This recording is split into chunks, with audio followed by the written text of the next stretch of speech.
Ouais, donc moi, Alex Bringue, je suis spécialisé sur les sujets de copywriting pour les B2B SaaS. Et donc, je vais intervenir sur deux scopes. Tout ce qui va être copywriting des landing pages B2B. Donc là, ça va être pour faire en sorte que quand le prospect débarque sur le site, il puisse bien comprendre le positionnement de l'entreprise et pour qu'il puisse aussi bien identifier que cette solution spécifique est la meilleure par rapport aux problèmes qu'il peut rencontrer. Donc ça, c'est la première chose. Et la deuxième chose, et du coup c'est le sujet qu'on va voir ensemble aujourd'hui, ça va être tout ce qui va être rédaction des messages de prospection. Donc aussi bien pour de la stratégie ABM, c'est-à-dire quand les sales ont besoin de travailler des comptes clés à la main et du coup ils ont besoin d'être hyper percutants dans chaque touche qu'ils vont avoir avec ces comptes-là. Mais je peux aussi intervenir sur des séquences automatisées où là du coup tu vas avoir des volumes un petit peu plus forts. Et donc, même chose, là, on essaye d'avoir un message percutant qui va résonner avec le plus de monde possible pour pouvoir maximiser le nombre d'interactions et donc de meetings que tu vas pouvoir obtenir avec les prospects. Super, très clair. Comme on a quelques Alors. minutes de retard, je pense qu'on peut tout de suite diguer dans ta présentation. Yes. Donc, n'hésitez pas à me cut si on n'entend rien. Mais Pour l'instant, c'est nickel. Là, tu me dis si vous voyez. Non, je crois que vous voyez. On voit bien ton écran, ouais. Ok. Du coup, là, je vais vous montrer deux messages. Donc ça, c'est un premier message que j'ai reçu il y a quelques temps sur LinkedIn. Et donc, je vous laisse le lire si vous voulez rapidement. Donc, j'ai anonymisé le nom de la personne, le nom de la boîte, etc. Et donc, vous allez pouvoir me dire ce que vous pensez de ce premier message-là. Et après, je vous en montrerai un autre. Et pareil, vous allez pouvoir me dire un petit peu ce que vous en pensez. N'hésitez pas dans le donc, chat. Je ne vois pas les réponses sur le chat. Donc, si Héloïse, tu peux partager les trucs, parce que du coup, je vois pas, j'ai pas de visibilité. Ouais, pas de souci. Brice dit qu'il est génial. Quentin dit je. Connaissant Brice, c'est sans doute cynique. Louis-Édouard dit qu'il est éclaté. Est-ce qu'il y a il y a des personnes qui disent qu'ils se vantent trop directement. Il y a beaucoup de je. Pas bon du tout ça. Ah oui, vous êtes trop désénervé, loin. vous êtes pas Beaucoup trop long pour un premier message. beaucoup trop long plus pour un premier message. Du coup, dans le deuxième que vous voyez là, si le premier était trop long, là vous allez me dire ok, ça ça on supprime quoi, directement. Donc vous avez ce deuxième message là. Yes. Le deuxième, ça fait peur. Certains disent que ça sent l'automatisation à 1000 km et qu'il est trop long. Salut Sarah, salut Martin, salut Yestine que je connais bien. Véridique, c'est vrai que ces deux messages-là, aujourd'hui, c'est assez classique. Alors le deuxième, c'est moins courant maintenant de recevoir ce genre de choses, mais en tout cas, la première version, enfin le premier message que je vous ai envoyé, c'est vrai que c'est des trucs qu'on peut recevoir de manière assez régulière. Et ces deux messages-là, en soi, ils sont pas horribles, c'est pas non plus des trucs ignobles, mais on va quand même considérer ça comme étant du spam, parce qu'il y a tellement de bruit aujourd'hui avec tout ce qui est message de prospection que des messages comme ça, c'est plus possible. Et donc, on va les catégoriser comme étant du spam en fait, du spam en call email.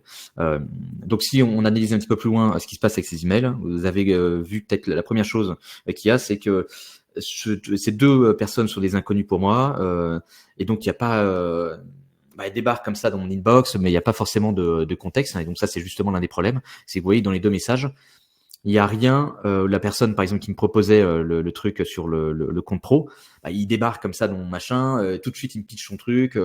Mais en fait, je sais même pas pourquoi il me contacte maintenant, pourquoi il pense que ce truc-là, ça peut être utile pour moi. Enfin, il y a zéro contexte pour essayer de mieux justifier son approche, quoi. Et vous voyez qu'aussi dans les tournures utilisées, les mecs partent de l'idée que je suis forcément intéressé par rapport à ce qu'ils font. Ils n'essayent pas de savoir si je suis déjà équipé, parce que j'ai déjà probablement un compte pro. Là, en plus, dans ce cas-là, j'étais déjà client chez eux, donc c'était encore pire. Je leur dis, ok, vous faites vraiment zéro effort, vous, va falloir un peu corriger ça, quoi. Et la finalité, c'est que leur demande est aussi très engageante, parce que vous avez pu remarquer qu'à chaque fois, ils vont me demander du temps, des meetings avec eux, alors qu'en fait, moi, je les connais pas, je vois pas forcément trop l'intérêt de leur solution, et du coup, en fait, je ne suis pas du tout prêt à passer 15-30 minutes avec quelqu'un comme ça. Parce que si je commence à dire oui à toutes ces sollicitations-là, je vais pas aller très loin et je vais passer ma vie avec des commerciaux en meeting, quoi. Donc là, on va faire le parallèle justement avec la réalité, parce que ce qu'on oublie souvent avec la prospection, c'est qu'en fait, la prospection, ça reste avant tout une relation humaine. Donc, s'il y a des choses qu'on ne ferait pas dans la réalité ou qui nous paraîtraient bizarres de faire dans la réalité, en fait, avec la prospection, ça doit être pareil. Ça veut dire que ça va être bizarre et que du coup, on ne devrait pas avoir cette démarche-là parce que c'est pas naturel, quoi. Donc, si je reprends les messages qu'ils m'ont envoyés, quoi. En fait, c'est comme si demain je croisais quelqu'un dans la rue qui a l'air de me plaire. Donc je vais courir sur la personne et je vais lui sortir ce genre de truc. Ok, salut machin, je plais à toutes les femmes, donc j'ai pas besoin de te demander si je te plais ou pas parce que de toute façon, dès que j'envoie des messages, ça intéresse tout le monde. Et du coup, ce que je te propose, voilà, c'est qu'on perde pas de temps. Hein, on va se marier directement rapidement. Quand seras-tu disponible la semaine prochaine pour notre rendez-vous à la mairie? Donc là, je tire un petit peu le trait là-dessus, mais vous voyez que ce genre de choses, si on le faisait dans la réalité, personne ne serait à l'aise de faire ça, parce que ce serait extrêmement bizarre. Voilà, ce serait pas ok du tout. Je me ferais défoncer pour harcèlement dans tous les coins. Sauf que vous voyez que c'est le genre d'approche qu'on utilise, ou en tout cas qu'on voit encore beaucoup en prospection. Et résultat, on se retrouve avec des résultats qui sont pas ouf, avec des taux d'ouverture pas très élevés, des taux d'interaction qui sont pas très élevés, et donc après on commence à voir partout que le cold email ça ne marche pas, que la prospection elle est morte, machin. La prospection elle est pas morte, mais évidemment si on se comporte comme ça et qu'on continue à envoyer du spam, faut pas non plus espérer d'avoir des résultats de fou, quoi.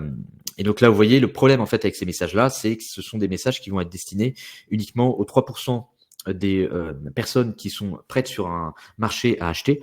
Donc ça, c'est des chiffres qui sont théoriques, mais qui se vérifient quand même la plupart du temps dans la réalité, où en fait, les seules personnes qui peuvent répondre positivement à ces trucs-là, c'est des gens, par exemple, qui vont en ce moment rechercher un compte pro et donc qui vont se réveiller et qui vont se dire carrément, je suis chaud pour en discuter parce que ça tombe bien, je suis en phase de recherche actuellement là-dessus.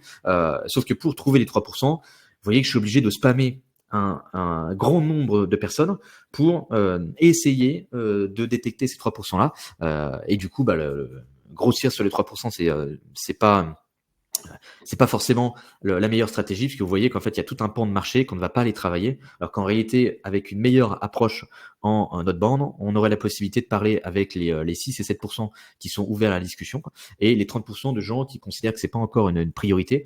Mais du coup, ces gens-là, avec une approche hyper pushy, on n'arrive pas à les adresser, et donc, résultat, on se retrouve avec des retombées en termes d'outreach qui sont pas folles.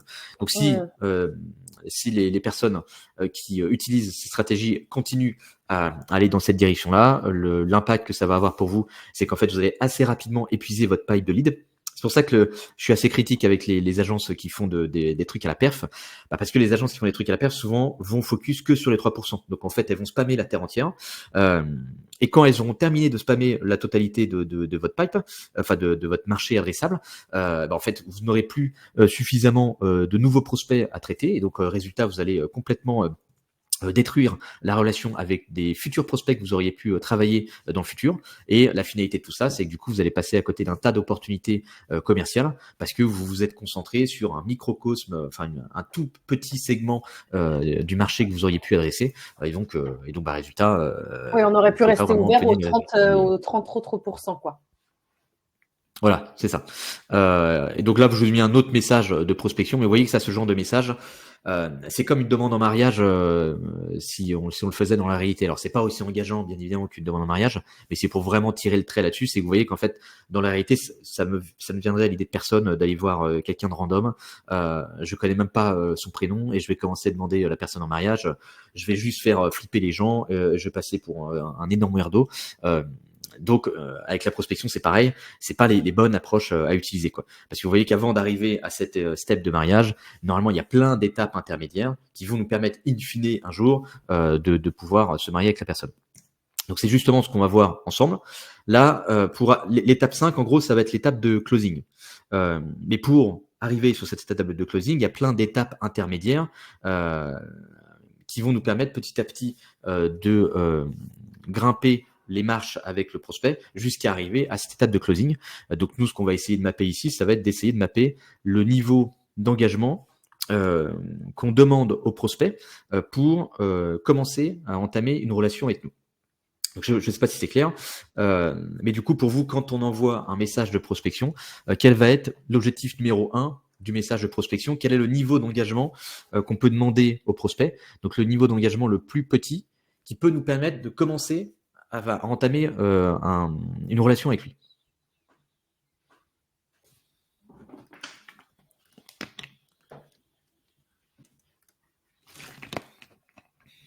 Tu peux la refaire, Alex?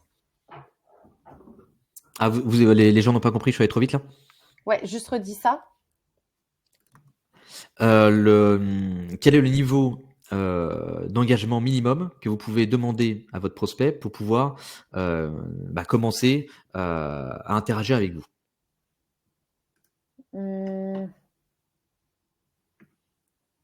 Et alors, un niveau d'engagement, comment tu le définis, par exemple?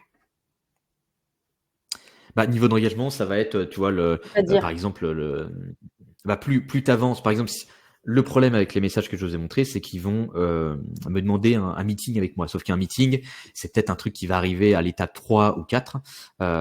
Sauf que vous voyez que l'étape 3 ou 4, si je démarre à l'étape 3 ou 4, la marche à passer, elle est énorme.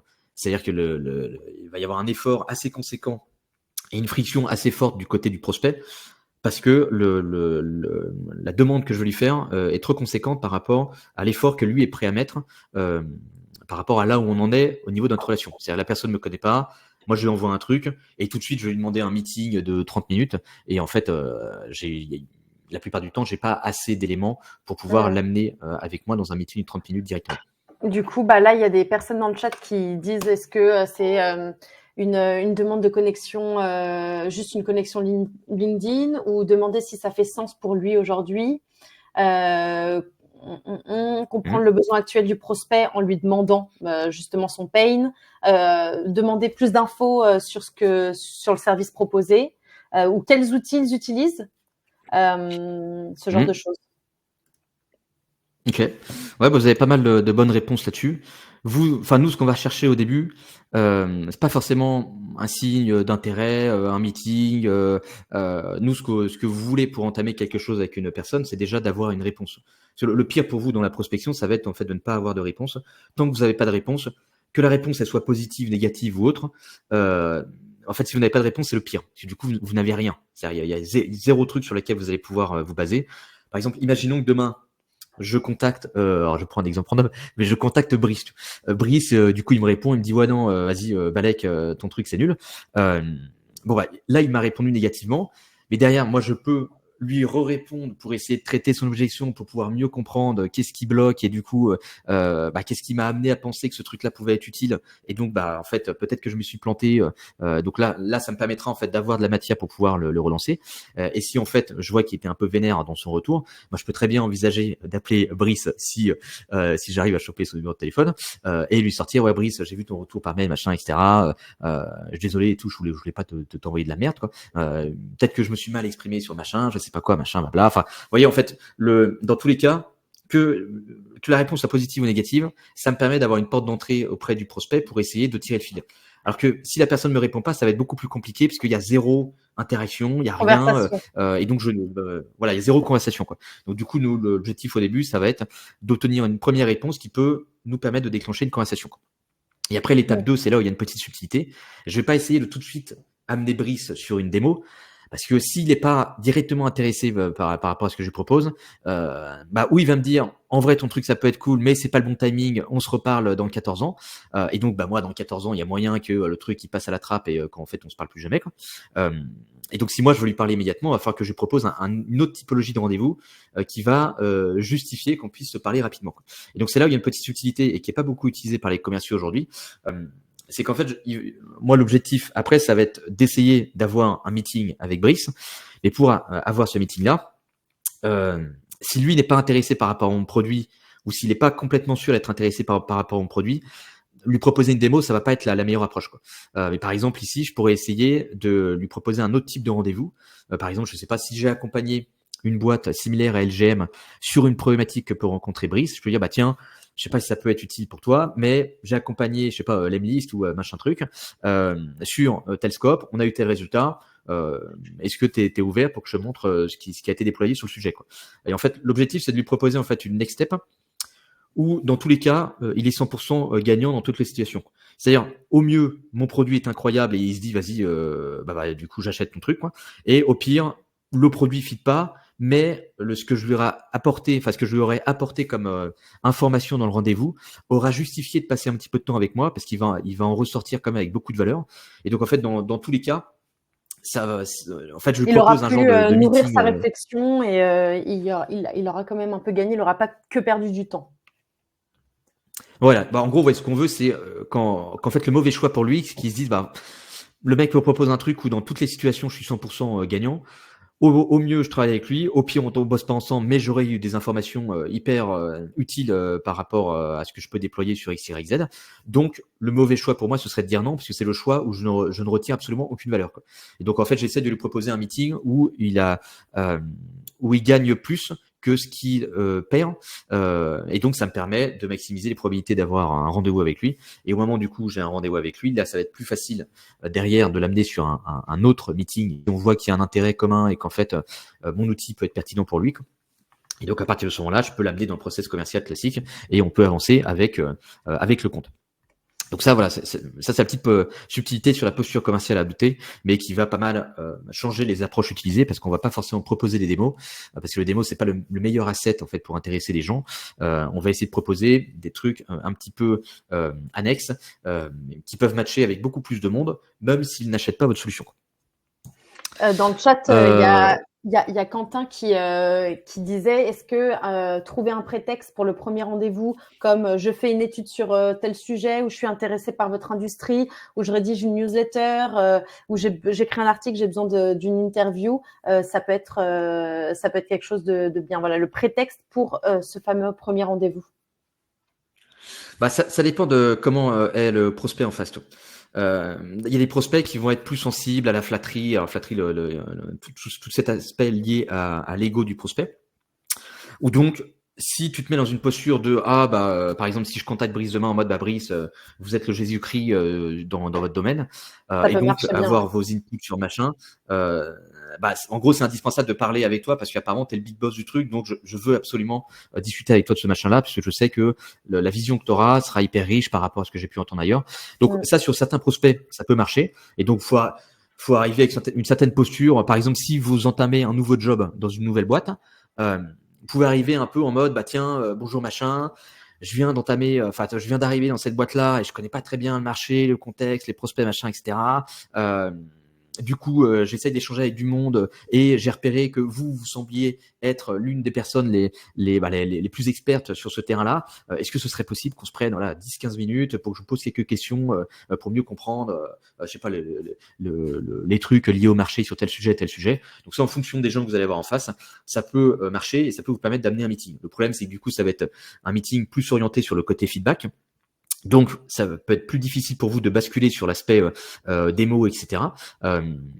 Et donc, l'idéal, c'est plus d'avoir un truc où, en fait, vous allez apporter une valeur tangible à la personne en face pour que il ait envie de venir parler avec vous, quoi. En fait, dans les propositions là que tu m'as faites, Héloïse, c'est que des trucs où c'est orienté sur nous. C'est-à-dire, nous, en tant que sales, ça nous apporte de la valeur de venir parler avec le prospect. Sauf que lui, le prospect, il n'y a pas que ça à foutre. Donc, son temps et sa denrée la plus importante, la plus valorisée à ses yeux. Donc, ce qui fait qu'il peut pas passer sa vie avec des gens qui vont lui poser des questions random. Donc, cette approche feedback va pas toujours fonctionner. Elle peut marcher, mais plus tu vas taper haut dans les boîtes, plus ça peut être difficile d'avoir des retours comme ça. Et puis surtout, la vraie difficulté que tu vas avoir, c'est que tu vas avoir du mal après à passer en mode démo de ton produit ou autre, parce que c'était pas l'objectif de départ. Et donc, ce qui fait que tu peux avoir des interactions, mais tu auras peut-être du mal à basculer un petit peu sur le process commercial plus classique. Ok, ça marche. Donc, le mieux, c'est d'avoir des trucs très orientés, valeur pour le prospect. Ou si vous lui proposez ça, vous savez que ça va être difficile pour lui de dire non parce que c'est un truc qui à ses yeux a beaucoup de valeur. Donc il faut réfléchir à des meetings pour voir qu'est-ce que vous pouvez leur apporter comme valeur qui peut être suffisamment irrésistible pour que les gens aient du mal à vous dire non, quoi. Et après, il y a Louis-Edouard qui parlait de la phase du cold email, qui disait, moi, je pars d'abord du principe qu'on démarre d'abord la relation via LinkedIn, qu'ensuite le lead se nourrit, pourquoi pas, de mon contenu que je poste, et derrière, l'outreach arrive et on a beaucoup plus de crédibilité si le lead est intéressé.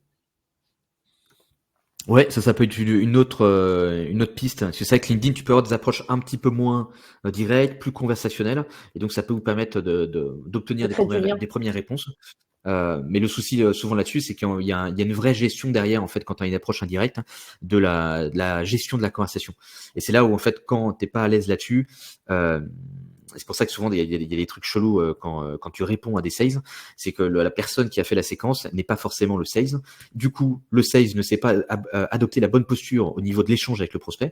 Et du coup, dès que vous allez lui répondre, le mec va commencer à essayer de vous parler pour vous caler une démo, machin, etc. Et donc du coup, on a un énorme fossé entre un effet déceptif. Tu te dis, mais attends, c'est bizarre, quoi.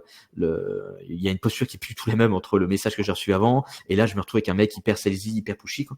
Donc, c'est là où, en fait, il y a aussi une difficulté là-dessus, c'est qu'il faut derrière être bon sur votre gestion de la conversation pour petit à petit amener le prospect gentiment sur cette phase de rendez-vous. Ok, très clair. Donc, je vais vous montrer justement la structure des messages que vous pouvez adopter. Donc ça, c'est la structure de base que moi je recommande, mais que vous pouvez après retravailler. Mais en gros, ça permet d'avoir un cadre au début quand on commence pour pas aller dans le mur. Donc première chose et qui est indispensable de toute façon dans tous les messages aujourd'hui, hein, quelle que soit la structure que vous allez utiliser, ça va être le déclencheur. Donc le déclencheur, en gros, ça va être un contexte spécifique, c'est-à-dire un événement spécifique qui se passe dans votre vie ou bien dans celle de votre prospect, qui permet de justifier et de contextualiser votre approche. En gros, c'est pour éviter ce que j'appelle l'effet flyer. Donc comme le message que je vous ai montré tout à l'heure là avec la banque là qui propose des trucs pro là, où en fait le mec débarque comme ça. En mode, tiens, voilà mon produit, mais je dis, ok, mais t'es qui, tu sors d'où, pourquoi tu m'envoies ça maintenant? Enfin, il y a zéro contexte qui me permet de comprendre pourquoi il vient me pitcher son truc. À part le fait que je suis dans sa liste 16 nav et du coup, il a spammé la terre entière pour leur envoyer ce truc-là. Et donc ça, vous voyez que quand il n'y a pas de déclencheur, immédiatement, on arrive à repérer que c'est un message de prospection. Et qu'en fait c'est un spam, on va le considérer comme étant un spam, et du coup on va même pas lire la suite parce que on voit pas le contexte, on voit pas la justification au niveau de l'approche, quoi. Donc quand vous avez soulevé un déclencheur pertinent, là vous allez pouvoir le relier à un problème, donc un problème que rencontre le prospect, et ensuite quand vous avez soulevé ce problème-là, vous allez pouvoir relier ça à une solution. Le but c'est pas forcément de pousser votre vraie proposition de valeur, c'est plus d'essayer de mentionner un résultat, c'est-à-dire un outcome.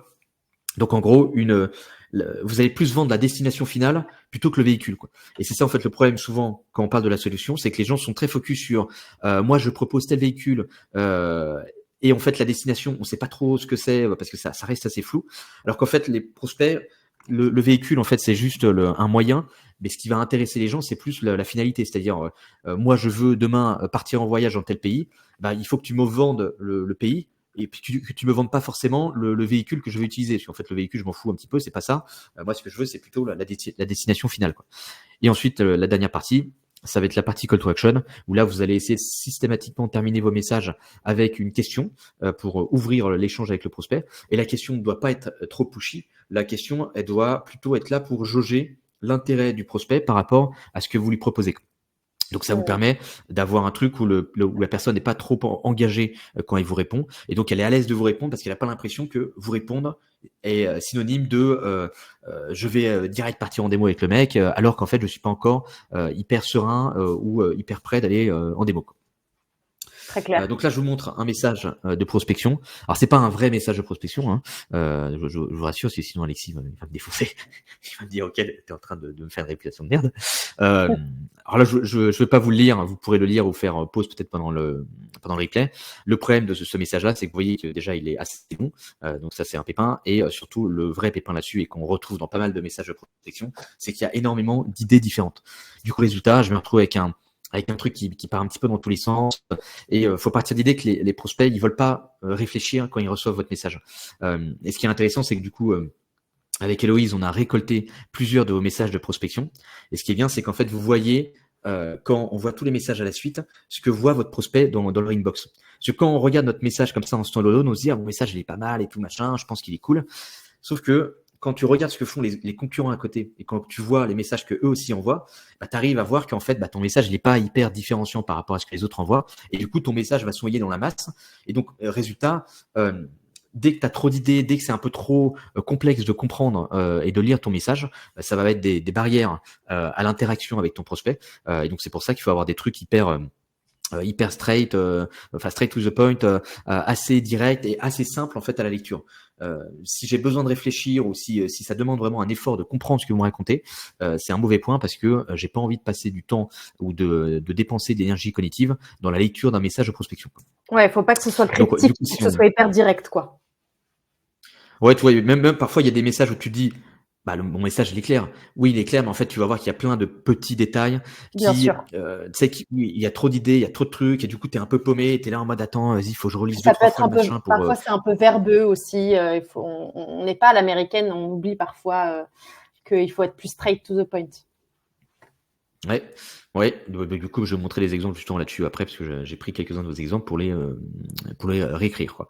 Donc là, si on reprend le message que je vous ai montré, voilà à quoi il ressemblerait avec la structure que je vous ai recommandée, quoi. Donc là, vous voyez déjà, on a un message qui est beaucoup plus court.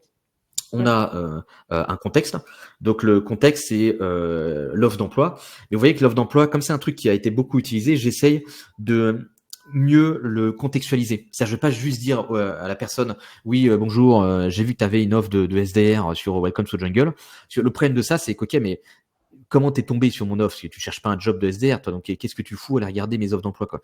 Tu vois, donc ça peut paraître pas hyper naturel. Donc, euh, pour donner le sentiment que c'est naturel, parfois ça peut être bien d'essayer de les contextualiser un petit peu plus pour leur dire je suis tombé sur ton offre parce que je faisais telle chose et pourquoi je faisais telle chose, c'est parce que on cherchait de l'inspiration pour rédiger notre offre d'emploi et du coup en lisant ton offre d'emploi, je me suis rendu compte de ça. Je me suis rendu compte que tu avais une stack de prospection un peu bizarre et cette stack de prospection, ça m'a fait penser à ces clients-là qui avaient les mêmes outils et qui avaient du mal à dépasser tel résultat en termes de prospection.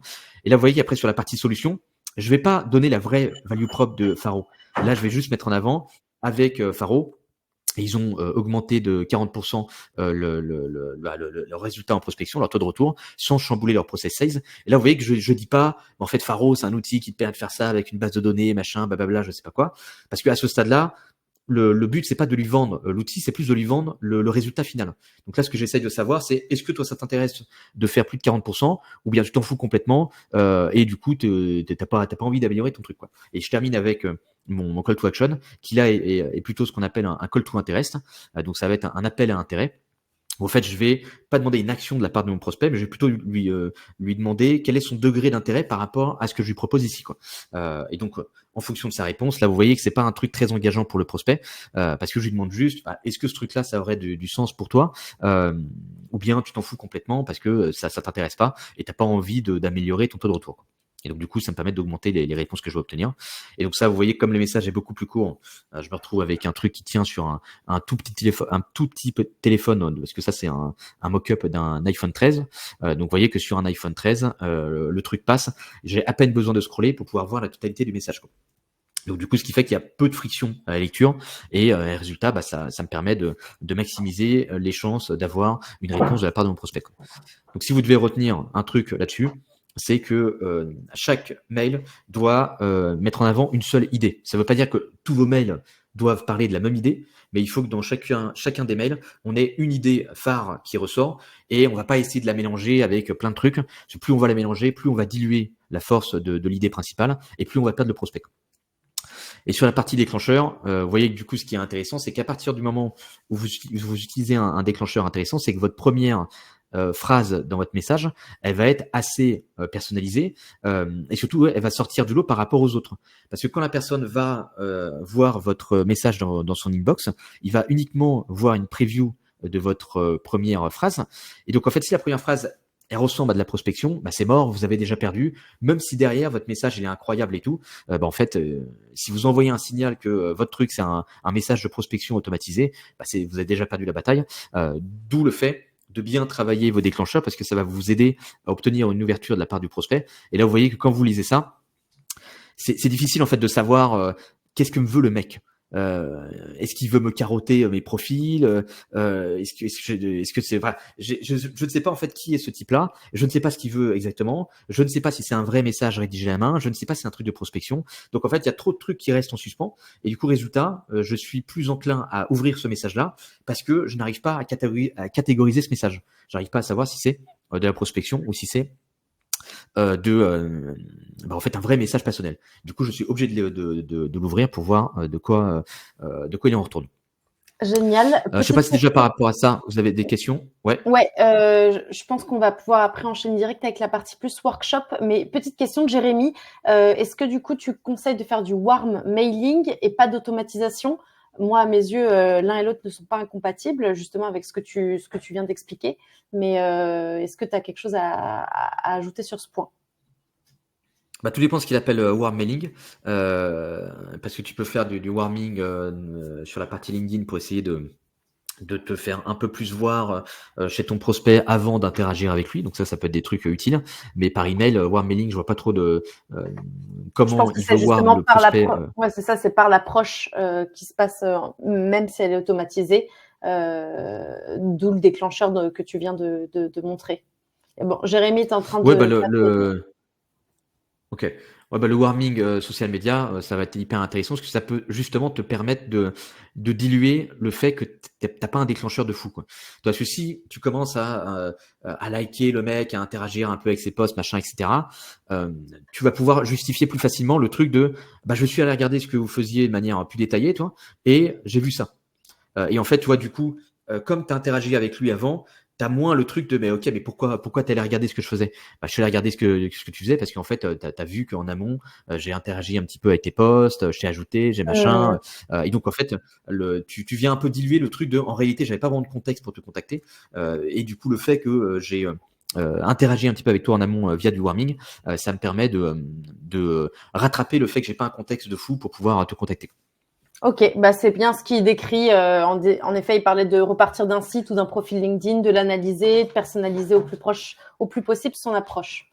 OK, alors je vois qu'il est 12h10. Je te propose d'enchaîner, Alex. Ouais, justement là, on arrive sur la mail. Donc je pense que je vais. Alors, il faut voir si les gens sont à l'aise pour qu'on montre les autres messages. J'ai pris 3 messages que vous aviez soumis sur le Typeform. Et donc, on va pouvoir voir ce qui ne va pas dessus et comment on pourrait l'optimiser. Parce que du coup, j'ai fait à chaque fois une nouvelle version à côté, quoi. Donc là, ce message-là était intéressant parce que justement, en soi, vous voyez que par rapport aux autres exemples que je vous ai montrés tout à l'heure, qui étaient pas ouf, ça ressemble pas à des messages dégueulasses, à des messages de spam. Et pourtant, il y a des petits points dessus qui sont pas bons, alors que comme ça de l'extérieur, on se dit ok, le message il est pas très long, il semble court, machin. Il y a des trucs intéressants. Donc le premier truc qui est intéressant dessus, alors j'avais pas l'objet sur ce message-là parce que toutes les personnes qui ont soumis le formulaire ne mettaient pas systématiquement l'objet.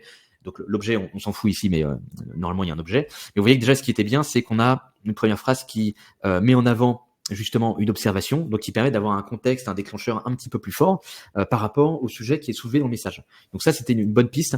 Là, il y avait d'autres variantes là-dessus sur la première phrase. Moi, j'ai choisi celle-ci parce que c'était celle qui matchait, mais il y avait d'autres variantes de cette phrase-là qui véhiculaient la même idée, quoi.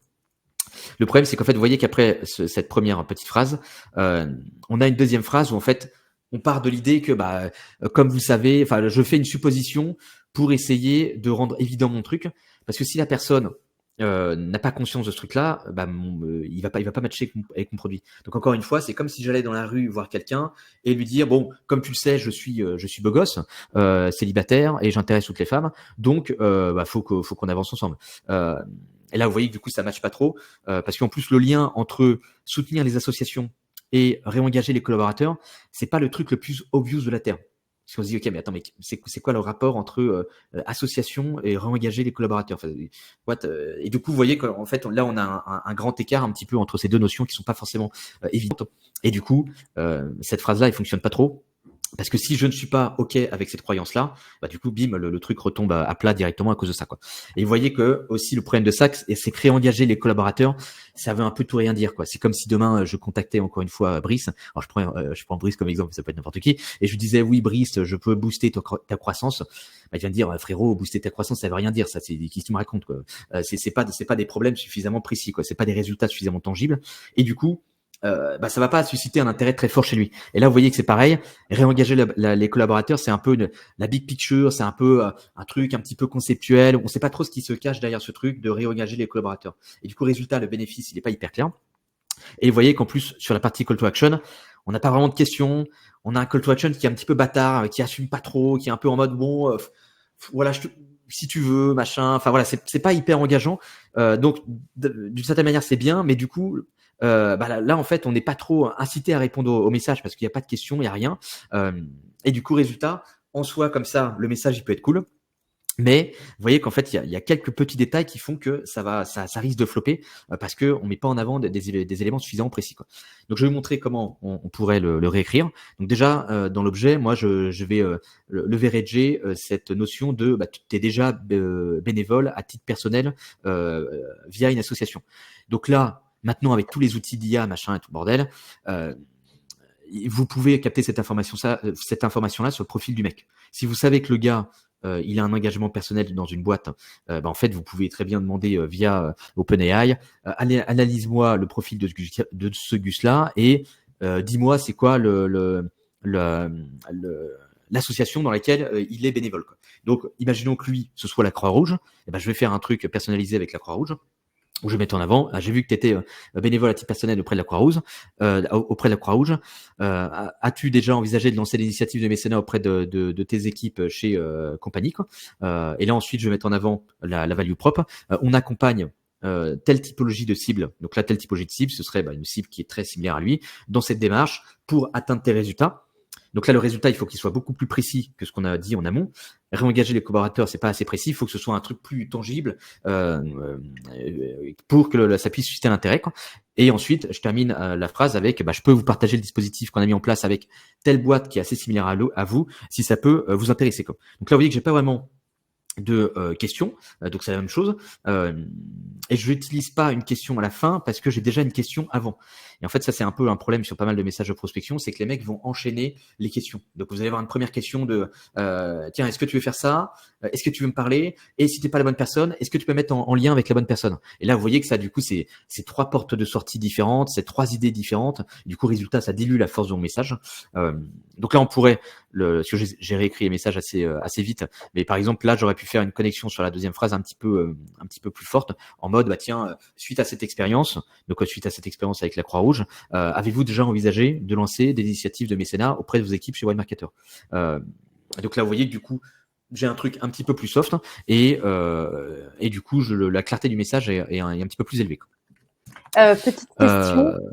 Petite question, ouais. Jérémy se demande comment on automatise finalement tout ça alors qu'on va analyser le profil ou le site ou un autre support de com de quelqu'un. Tu parlais tout à l'heure de OpenAI qui permet justement de comprendre l'engagement des personnes. On est d'accord là, ce que David dit en réponse, c'est qu'on peut quand même automatiser ça.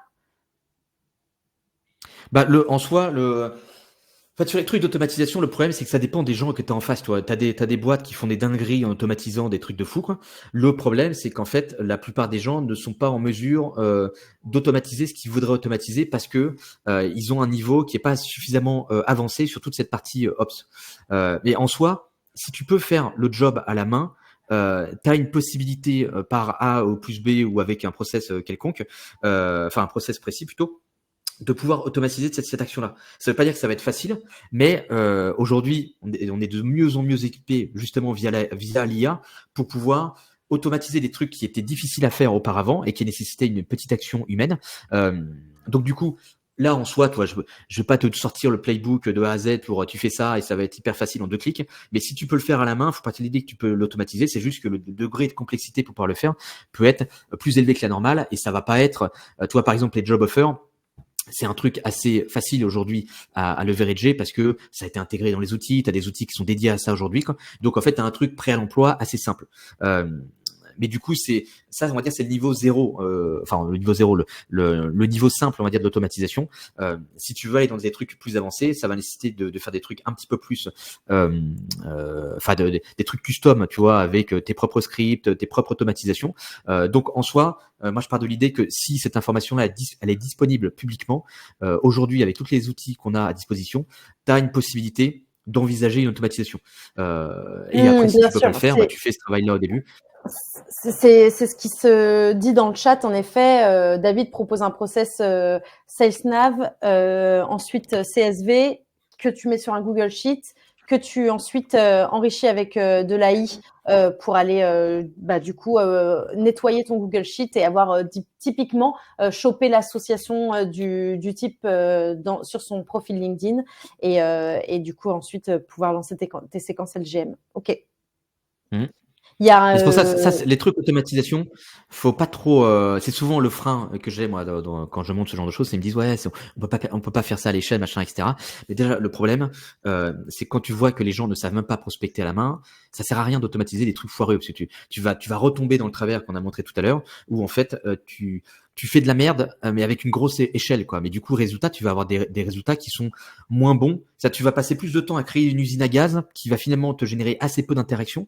Alors qu'au final, ce temps-là, si tu l'avais alloué à, je prends 40 personnes, 50 personnes et j'essaye d'avoir un truc un petit peu plus personnalisé, quoi. Au final, ça va te prendre le même temps et tu auras plus d'interactions.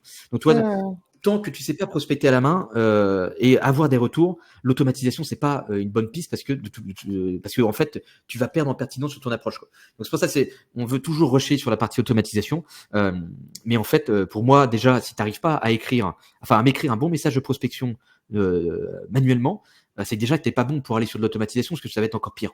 Donc en fait déjà tu commences par faire à la main. Alors je sais que ça va saouler tout le monde parce qu'en mode putain j'ai pas envie de me casser le cul et faire des trucs à la main, mais en fait c'est juste logique, quoi. C'est-à-dire tu vas automatiser un truc qui marche pas, tu vas juste faire un truc qui marche pas à une grande échelle. Donc ça ne sert strictement à rien et tu vas justement te griller plein d'opportunités potentielles avec des gens que tu aurais pu avoir si tu avais réussi à mieux les prospecter. Ok. Mais bon, ça c'est petit aparté. Du coup, second message. Là, on en a un autre qui était sur un truc médical. Voyez, du coup, moi, j'ai pas bien compris ce que faisait le produit, et ça, c'est justement un problème. Même quand vous n'êtes pas dans la cible, normalement, il faut réussir un peu à capter c'est quoi la value propre, qu'est-ce que ça fait, etc.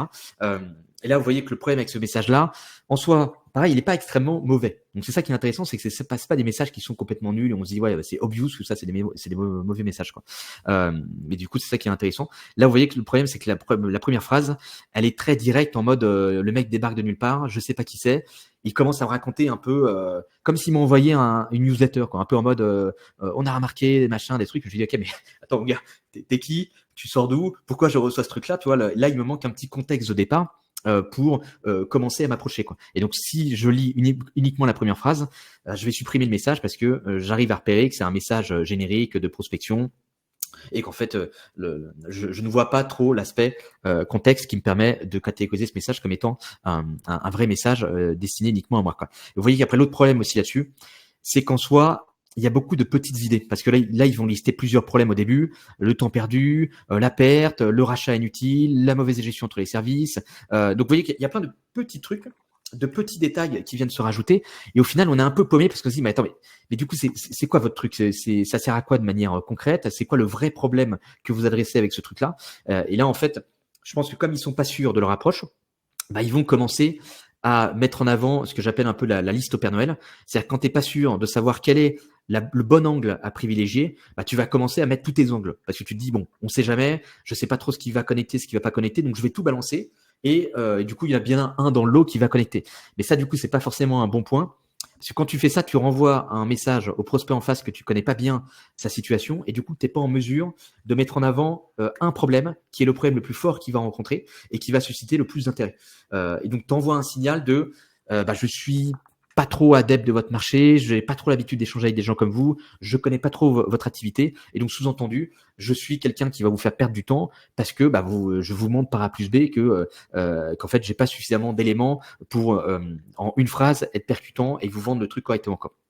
Et vous voyez qu'après l'autre point, c'est que le bénéfice, même chose, il n'est pas hyper clair, solution de traçabilité, de géolocaliser le machin, il y a pas mal de jargon, donc après moi je suis pas dans la cible, donc peut-être que moi ça me parle pas à cause de ça, mais on sent pareil le résultat final, il n'est pas hyper tangible. Et là on se focus plus sur le comment, mais sur le so what, c'est-à-dire la finalité. Ok, mais du coup concrètement à la fin, quel résultat je vais avoir avec votre truc là? Parce que traçabilité, géolocalisée, ok, mais c'est quoi l'intérêt pour moi derrière d'avoir ce truc là? Et là, vous voyez que du coup, c'est pas hyper clair, quoi.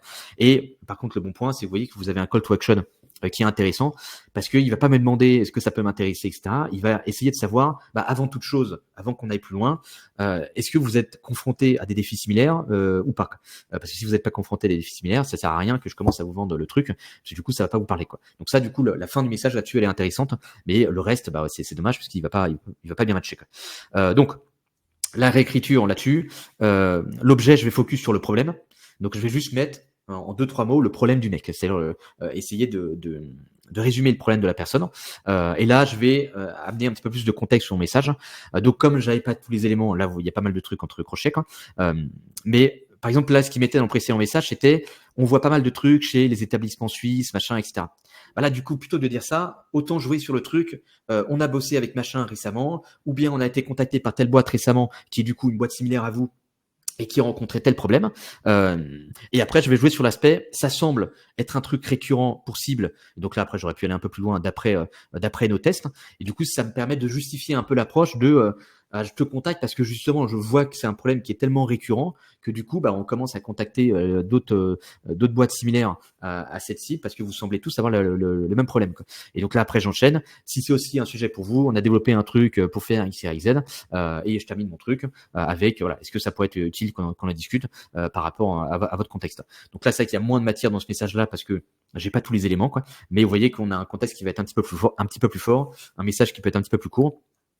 Et du coup, bah, quelque chose qui peut mieux connecter avec les prospects. Très clair.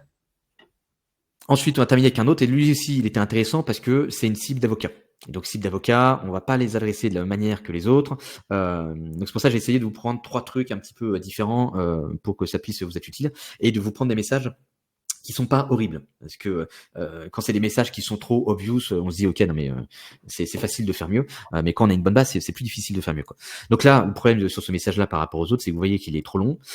Sur l'approche, il est aussi assez générique parce qu'il raconte pas grand-chose. On voit pas trop la spécificité liée à la personne qui est contactée. Globalement, on voit pas non plus l'impact, c'est-à-dire à la rédaction, enfin à la lecture du message, on reçoit ce truc-là, on lit le truc et on se dit ouais, balèque. Enfin, j'ai pas l'impression de perdre grand chose si je ne réponds pas parce que il n'y a pas assez d'impact dans le message pour me dire ah intéressant le truc machin, ça peut être cool que je réponde. Là on se dit ok, je ne perds pas grand chose en fait à ne pas répondre et du coup c'est pas bon du tout parce qu'on ne veut pas donner ce sentiment-là au prospect. Et vous voyez que la fin pareil, on n'a pas vraiment de call to action parce qu'il y a pas de question, il y a rien. Et donc résultat, en un message en fait on vient un peu donner signe de vie au prospect en mode bonjour je suis machin. Merci, au revoir, quoi. Et en fait, bah, il va juste vous dire, ok, bah cool, merci de m'avoir envoyé un message. Bah du coup, je n'interagis pas avec vous. Si vous apparemment, vous n'attendez pas un retour spécifique de ma part, quoi. Et donc ça, c'est pas bon du tout. Parce que le résultat, il va rien se passer, quoi. Donc voilà comment on pourrait retravailler le truc. Donc sur l'objet, je vais jouer sur le truc village justice parce que c'était ça qui était intéressant dans l'approche. Donc je vais jouer un peu sur le truc recommandation village justice parce que recommandation c'est je vais lui recommander un article, mais je mets pas que c'est un article spécifiquement parce que si je lui dis que c'est un article, il y a moyen qu'ils disent ouais les articles je m'en fous, balèque, ça m'intéresse pas. Alors que quand je dis recommandation, on ne sait pas trop ce que c'est concrètement. Est-ce que c'est une recommandation d'un client? Est-ce que c'est une recommandation, je sais pas, d'un père qui me contacte? Est-ce que c'est un média qui veut échanger avec moi? Enfin, il y a trop de questions qui restent en suspens. Et du coup, résultat, la personne est obligée d'ouvrir le message pour savoir de quoi il est question, parce qu'il ne sait pas vraiment ce que je vais lui raconter, quoi. Donc je donne des indices, mais je donne pas complètement la réponse. Parce que si je donne complètement la réponse, la personne n'est pas obligée d'ouvrir mon message, et du coup elle peut décider avant même d'ouvrir mon message si elle va me mettre à la poubelle ou si elle va pas me mettre à la poubelle. Et ça, justement, c'est pas bon pour moi, quoi. Donc voilà, du coup, comment on pourrait retravailler le truc. Donc je garde l'aspect avec la première phrase de je me permets de vous contacter et j'ai chopé votre adresse email via les annuaires. Parce que comme c'est des avocats, il y a moyen qu'ils soient plus à cheval sur ce genre de choses. Et donc, il faut que je sois un petit peu plus soft sur l'approche pour pas du tout être pushy, quoi. Et pour justement leur montrer, voilà, j'ai chopé votre truc, enfin, je me suis permis de choper votre mail dans ce truc-là. Donc, j'espère que ça vous dérange pas, machin, blabla. Enfin, je veux vraiment essayer d'avoir un petit peu cette posture dans la rédaction du message. Et là, vous voyez que derrière, ce qui n'était pas clair dans le premier message, on ne sait pas si c'est un article random qui a été rédigé par Village Justice ou bien si c'est un truc qui a été fait par le consultant. Et du coup, ça a beaucoup plus de valeur, quoi. Donc, imaginons que ce soit fait par le consultant. Là, je vais mettre en avant le fait que j'ai été sollicité par un Village Justice pour partager le dispositif que j'ai implémenté, enfin le dispositif Google Ads que j'ai implémenté auprès d'une vingtaine d'avocats, quoi. Si vous voyez que dans le premier truc, c'était plus en mode, il y a un article un peu random qui vous parle de la publicité Google, mais on met pas trop en avant le truc de, tu vas avoir des valeurs très concrètes, très tangibles. Et là, du coup, je vais ramener une autre phrase pour mettre en avant la spécialisation, pour lui dire, je te contacte spécifiquement parce que dans cet article ou dans les vingtaines d'avocats, il y en avait plusieurs qui avaient une spécialisation similaire à la tienne. Et donc, ta spécialisation, c'est, je sais pas, le droit de la famille, par exemple, quoi, et qui souhaitaient atteindre tel bénéfice. Parce que ça, pareil, ils mettaient pas forcément en avant le résultat final. Et donc là, j'essaye de susciter l'intérêt de, si tu as telle spécialisation et que tu veux toi aussi atteindre tel résultat, bah, je me suis dit que ça pouvait être intéressant de te le partager parce que ça pouvait peut-être être utile pour toi de découvrir ces retours d'expérience, quoi. Et là, vous voyez, pareil sur le call to action. Comme j'essaye d'avoir une approche plus soft, moins directe, là, je vais plus tourner le truc de manière un petit peu négative, en mode, est-ce que vous voyez un inconvénient à ce que je vous partage le lien, pour éviter d'avoir un truc trop pushy, trop direct.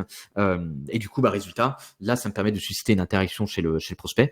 Et les personnes qui me répondent, je sais que ce sont des personnes qui, apparemment, sont intéressées par rapport à ce résultat. Et donc, ça va me permettre, moi, après, de les relancer et d'essayer de voir s'il n'y a pas des trucs à faire avec eux. Alors, j'ai 2 personnes qui sont chaudes de prendre les quelques minutes qui nous restent pour avoir des retours sur leur wording. Tac, Martin et David.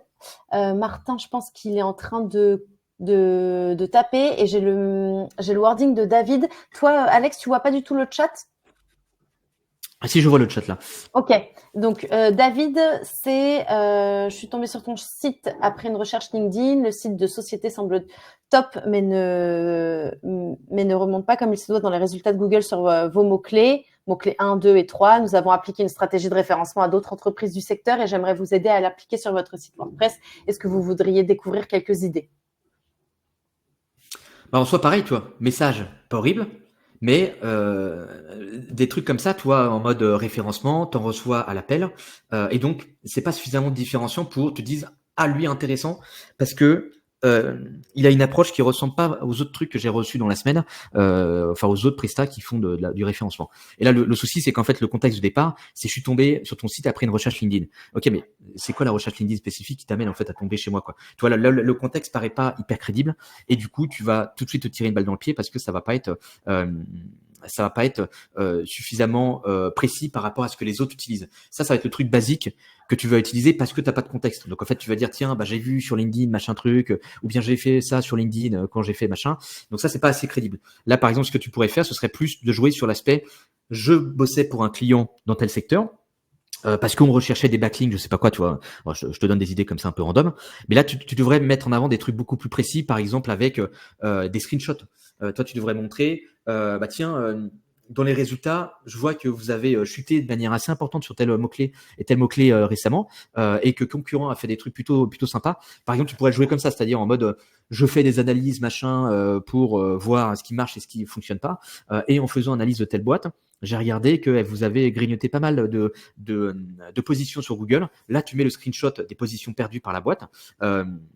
Et tu peux leur dire, bah tiens, on a eu le cas avec un client récemment qui avait eu la même problématique. On a appliqué une stratégie pour récupérer ce type de position. Est-ce que ça vous intéresserait que je vous montre ce qui serait possible de faire pour récupérer les positions perdues, quoi.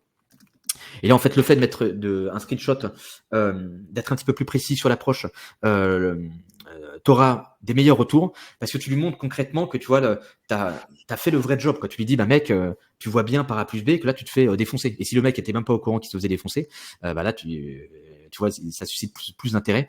Et le fait que tu te dises que tu fais une analyse du concurrent parce que je sais pas, il y a un contenu que tu as prévu là-dessus parce que c'est une boîte assez reconnue, ça vient crédibiliser un petit peu ce truc-là, quoi. Tu vois, et on te dit ouais, bah, make sense et tout, ça pourrait, enfin c'est cohérent que le mec puisse tomber sous cette information là concernant ma boîte, quoi.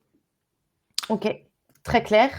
J'ai une question juste de Jérémy et après je te dégaine le mail de Martin qui te dit comment on fait quand on veut proposer plusieurs services. Est-ce qu'on doit juste proposer un seul de nos services en mode framework une idée égale un email, ou comment on peut intégrer cette notion de plusieurs services?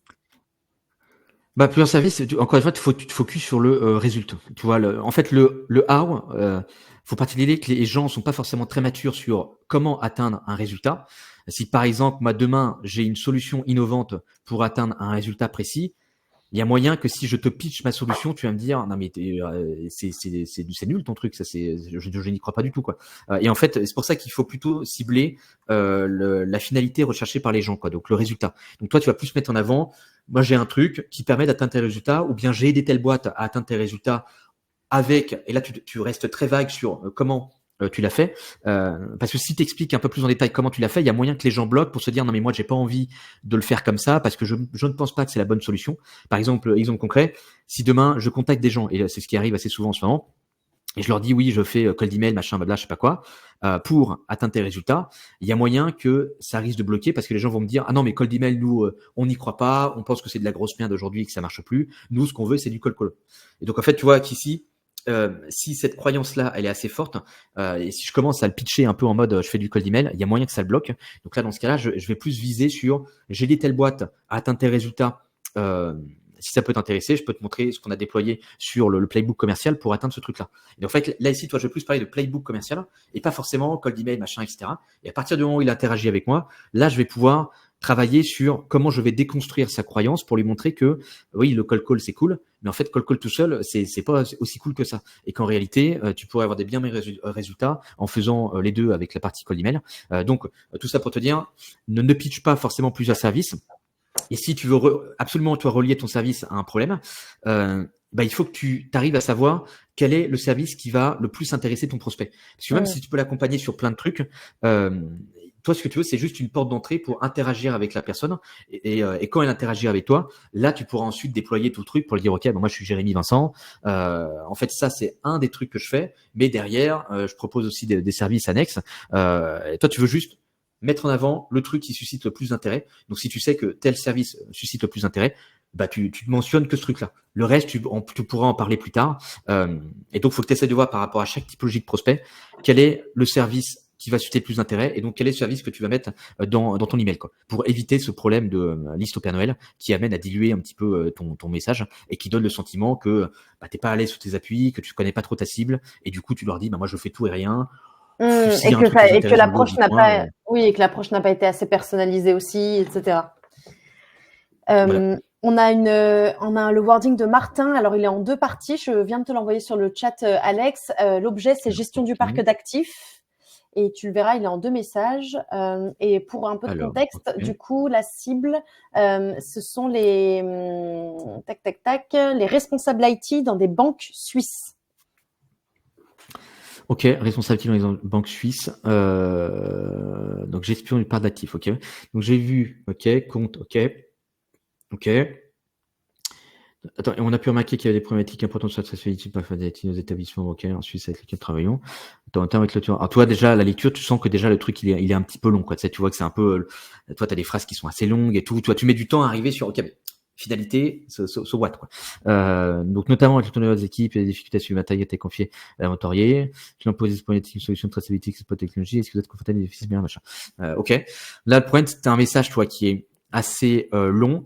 Le contexte que tu as au départ, toi, pareil, tu fais un peu une supposition de la gestion du truc doit être laborieux. Donc, encore une fois, ça rejoint le machin de je vais voir quelqu'un de random dans la rue, je suis BG, et donc forcément, je t'intéresse. Toi, il faut pas partir de l'idée que c'est pas parce que toi, tu crois à ce truc-là que c'est forcément la réalité pour ton prospect. Donc, il faut toujours être plus dans une posture de supposition, tu vois, plutôt que dans une posture d'affirmation. Parce que tu ne connais pas la personne, tu ne sais pas ce qu'elle vit au quotidien, tu n'as jamais échangé avec elle jusqu'à maintenant, donc tu ne peux pas deviner ou supposer des trucs à sa place parce que en fait tu ne sais pas ce qui se passe réellement dans sa situation, quoi. Donc là tu vois en soi le truc sur l'employé cool, ça peut être un truc intéressant, mais tu vois qu'encore une fois on le relie pas trop à ok mais comment t'as repéré ce truc là, comment t'es tombé là-dessus. Donc ça pourrait être intéressant toi d'essayer de mieux le contextualiser, mais en soi cette chose là tu pourrais la récupérer et là t'aurais plus peut-être pu mettre en avant est-ce que vous avez pas des galères sur tel truc avec une croissance aussi forte que ça? Et après, tu peux terminer ton message, tu vois, avec un petit pitch rapidos.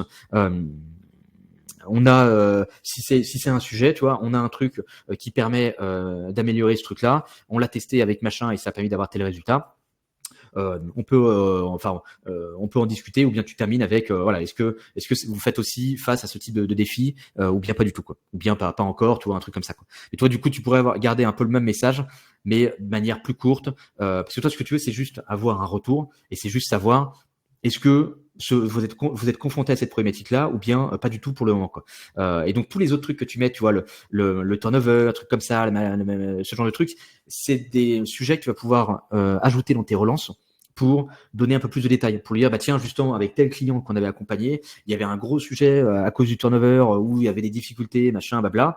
Je sais pas. Et si par exemple tu arrives à repérer qu'ils ont un turnover important, bah ça va te permettre de les relancer là-dessus pour leur dire, bah tiens, en regardant un petit peu plus loin, j'ai vu que vous aviez aussi eu quelques départs dans les équipes récemment avec un turnover qui est plus élevé. On a eu le cas aussi avec tel client et ça suscitait tel problème. Est-ce que vous avez rencontré la même difficulté au sein de compagnie name, quoi. Donc tout ça, toi, ça permettrait de mieux les introduire via tes relances avec des messages plus courts et donc quelque chose de plus digeste, quoi. Trop bien. Est-ce qu'il y a d'autres questions dans le chat? Je regarde un petit peu. Il y a une conversation un peu parallèle sur des outils GPT et AI. Il est 12h46. Si vous n'avez pas d'autres questions ou d'autres wordings à décrypter en live, je pense qu'on va pouvoir conclure. Merci beaucoup, Alex, pour. Je pense que tu peux remettre ta caméra histoire qu'on voit Attends. ta petite frémousse. Merci beaucoup, Alex, pour tous ces super conseils, ces super tips. Merci dans le chat, vous étiez en feu, c'est cool.